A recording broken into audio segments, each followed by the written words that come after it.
Hello everybody and happy holidays. I want to welcome you all to a very special video. Today is the Christmas special. I figured I would go back and do another video essay since I haven't done one in a while. This time the topic is going to be on my favorite game series of all time, and I want to wish you a happy holidays. So let's go ahead and get into it.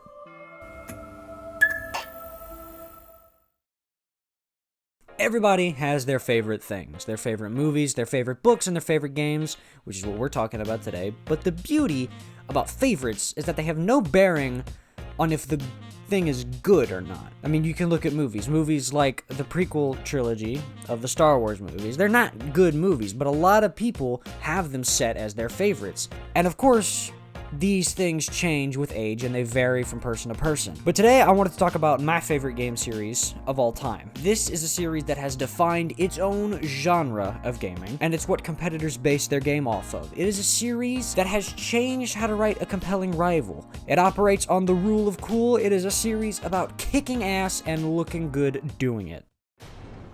Wanna know the name? Devil May Cry. Devil May Cry.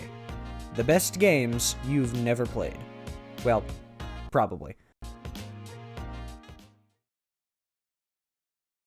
Well, what is Devil May Cry? Well, Devil May Cry is Capcom's golden child, as they say. It's the game that Capcom made to prove to other people that they can do more than just horror in the early 2000s. Right off the heights of Resident Evil, the master of unlocking, they decided that they were going to make another game in the same vein for the PS2, and one of the maps for the Resident Evil game was going to be a mansion set on an island, similarly to where Resident Evil 1 was a mansion in the middle of the woods. Well, after debate and going through the game, they realized that wasn't going to be a good idea, so they scrapped the idea for Resident Evil game, and instead, director Hideki Kamiya? Let's go with that. So director Hideki Kamiya decided to turn it into a hack and slash game. He would use the same map, the same camera angles, but he would update the movement and add a jump button, which is a big thing, and fill the island with demons rather than zombies, right? Now, when you look at it, Devil May Cry 1 is not the most dramatic game ever made. I should have been the one to fill your dark soul with light! fuck no, baby. It was designed to let you kick demon ass and to make you feel good while you were doing it. Not to say it's easy, though. It was once said that games use difficulty to pace themselves, which, according to history, seems to be true. Look at old NES games and SNES games, still $60 games that were on a cartridge, and you had to stretch that $60 across the, 30 megabytes of storage you had on that cartridge.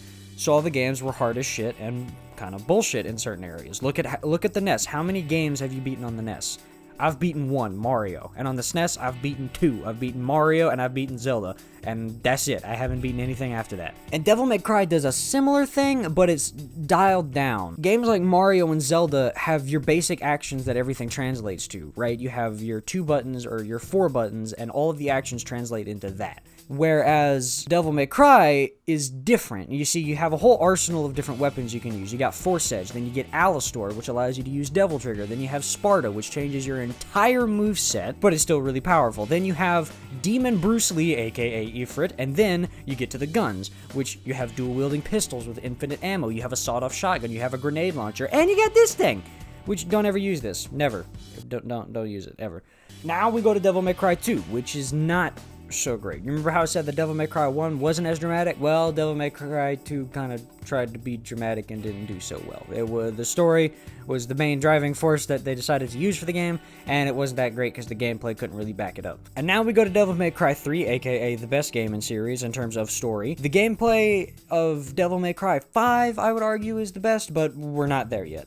Actually, I lied. Here we go. Devil May Cry 4 is okay. Good gameplay. It's got an alright story. Devil May Cry 5 has amazing gameplay with the most variety in the series. You have 85,000 different ways you can play the game, not to mention 3 different characters. And a story that's entertaining enough to keep you interested, but it doesn't do too much beyond that.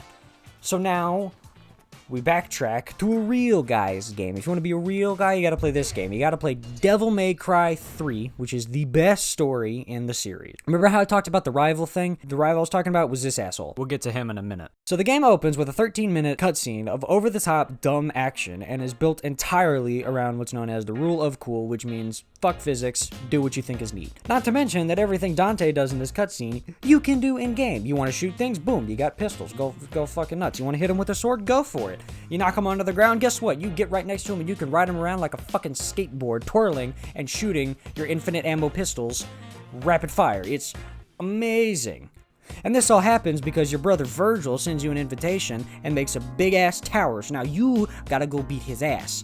But instead, he beats your ass and stabs you through the chest with your own sword. Oh, Virgil, you motherfucker. But gives you new power, so alright, I'll let you live. Then you remember, what's the subtitle of the game? It's Devil May Cry 3, Dante's Awakening. Ooh. So now you gotta go through this whole big-ass tower again and find your brother, because he wants to open a portal to the demon world so that way he can get some sort of demonic power with the necklace he took from you whenever he kicked your ass. So you go through this whole ass tower, learning new skills, getting new weapons, getting stronger obviously, so that you can kick Virgil's ass again for the first time. Now you fight this jackass, but you beat him, so now he's blind. So instead, he decides that he's gonna come back later and kill Dante. So fast forward to later, and he finds Virgil, but Virgil is stronger than you are, so he kills him, and now Virgil has a new weapon, so whenever you go to kick Virgil's ass, it's harder, but he only has 2 weapons total, and you've got 3, so you're better, obviously. So now the two of you are fighting, and this guy shows up, and then this girl shows up, and then Joker, this guy, kicks everybody's ass, and stabs this girl in the leg to open a portal to the demon world. Now, we know what Virgil wanted to do, and why he wanted to take your necklace. He wants to be a full-on demon. You see, the story behind Virgil is that he and Dante are both half demon, half human. And Virgil doesn't like his human side. He sees it as something that's holding him back and something that he should get rid of. And how dare you, because demons killed his mother and he was too young to be able to do anything about it. So now he's a power-hungry psychopath trying to figure out a way to become absolute ruler of everything. And Dante, on the other hand, is the opposite. He is the one that thinks that the demon side of him is the reason why all of this shit has happened, which kind of is. But then after this happens, he gets to the point where he realizes there's nothing I can do about being part demon, might as well use it. And so now, Dante's got a reason to fight. He's getting the necklace back. So, you climb the tower, fight the bosses, get new weapons, do a insanely frustrating boss rush, which climaxes in a fight against the literal blob. That's how the game climaxes, well, or so you think. Because then Virgil shows up and wants to fight the blob alongside you. But here's the trick. This fight is kind of dumb in my opinion because you can't use your styles that you've been leveling the whole game, like Swordmaster and Trickster and Royal Guard and even Quicksilver and Doppelganger. You can't use them at all once Virgil shows up. So you're kind of at a disadvantage, but I don't know, it still works. So after you fight the blob, you go into the butthole of the demon world, and then you gotta fight the biggest bad, the best rival ever, Virgil. And holy shit, this fight is amazing. Everything you've learned in this game is going to be used. Devil trigger, dodges, bullets, items, but not this one because it doesn't hurt him unless he's in his demon form. Time after time, fighting, attacking, rolling, dying a lot, I might add. Jumping all around trying to parry and get out of the combos until finally you think you got him on the ropes, and then oh shit, he teleports, activates his devil trigger, then he's using his katana so fast that he's slicing you from 50 feet away, and you're like, holy fuck, and then you can't get any health because you don't have any fucking red orbs to buy health with. You can't restart the mission because then you're gonna lose your progress, and oh shit, and bip boop and pow, you win. And Dante, the legendary Dark Knight, the man who thought that his demonic heritage was the reason why his mother died and the reason why his family was torn apart, surpasses his brother and defeats him in combat, finally taking the necklace that he stole from him and the power of Sparta. As this cutscene rolls and as the fight ends, Virgil is still set in his ways of obtaining absolute demonic power. And even though that very ambition is what led to his downfall, he falls back into the demon world and leaves a small cut on Dante's hand to warn him not to follow.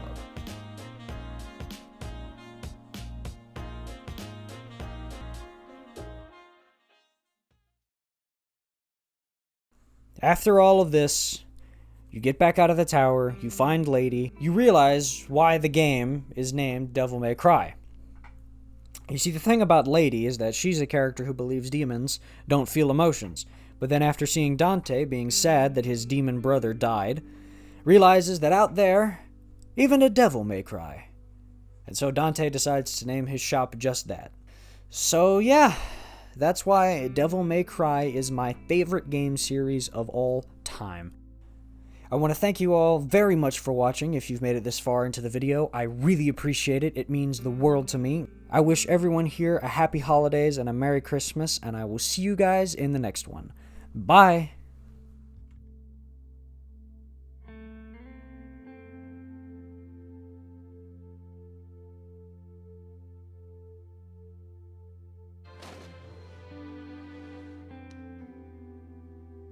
Want to know the name? Devil May Cry.